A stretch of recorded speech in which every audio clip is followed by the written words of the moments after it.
This is something I wanted to get into. Channing Tatum said actors are encouraged to make bad films. You see this article yet? No, I did not read this to me. I can't believe he would say something this stupid. But okay.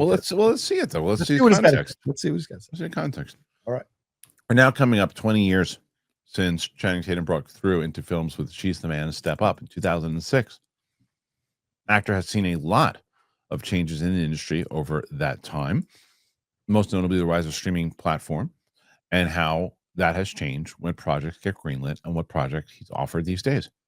The actor is out promoting Roofman, opening Friday, appearing on the Hot Ones YouTube channel, and was asked about a recent statement in which he said the streamers have effed up in the industry for good and for bad. He said, I think now when you get asked to do a movie or you're trying to get a movie made, it's a very confused pipeline of possibilities. And it really feels like at times that you're incentivized to make bad things to get paid rather than make something really, really good for the F people that actually get F people. I don't know what that means. The effing people that get to actually see these things and people who want to see these movies. The person that I was when I was a kid, I want good movies.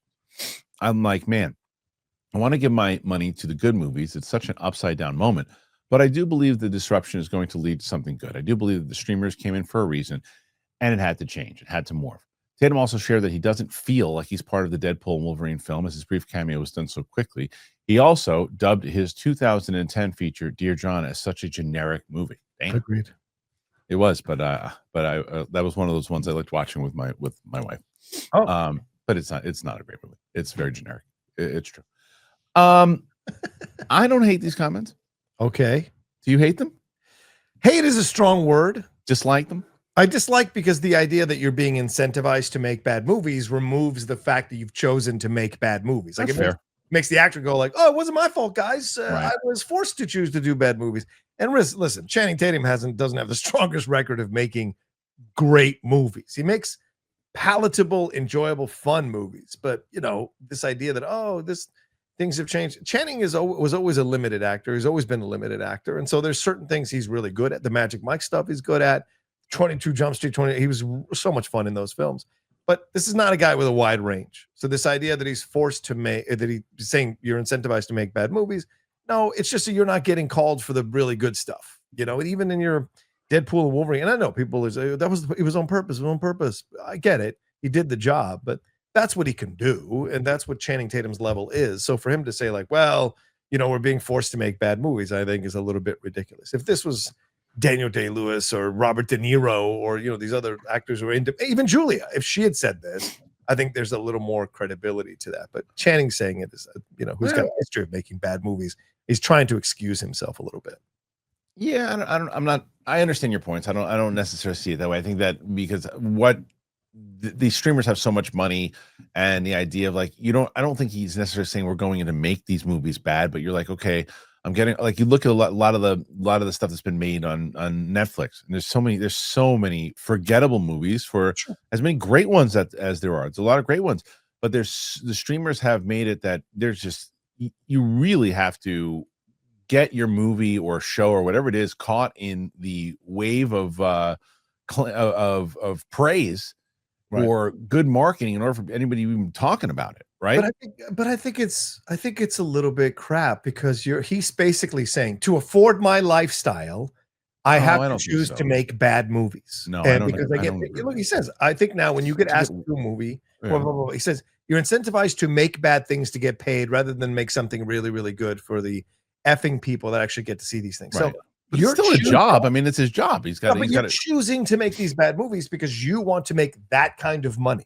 There is not that kind of money for more, mid-level or artistic fare. So in order for you to afford your lifestyle, which you don't want to give up, you have to choose to make these bad movies. If you were cool with removing the lifestyle, you could make these other movies that satisfy you more creatively and just expect to make less. That is possible, but you're choosing not to. That's got fuck all to do with the movies. It's your choice. Well, maybe, but it also means that there are certain, maybe like you were saying before, he's not getting the same type of opportunities as some of those other actors are being offered some of those movies, right? Because he is in that movie star status of like getting those bigger deals. So I saw it more so in where he was saying the state of the industry is in, and I don't disagree with him.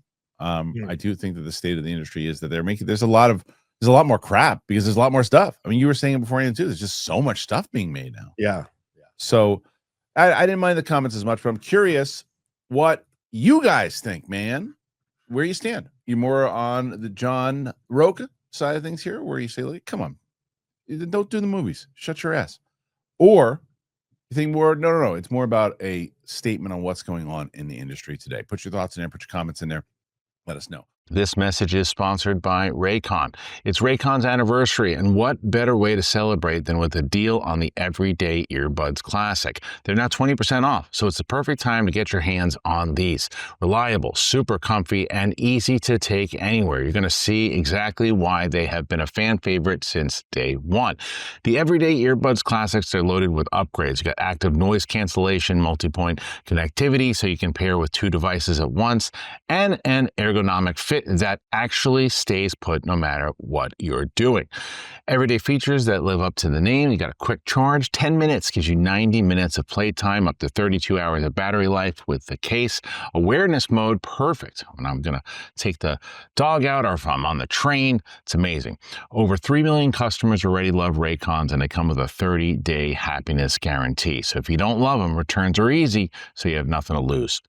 I really dig it. As I mentioned, I'm on the train. I got something to listen to. I got these buds. They're so easy. Pop them in my case, and it's just convenient. So go to buyraycon.com/Kristian. Get 20% off the Everyday Earbuds Classic.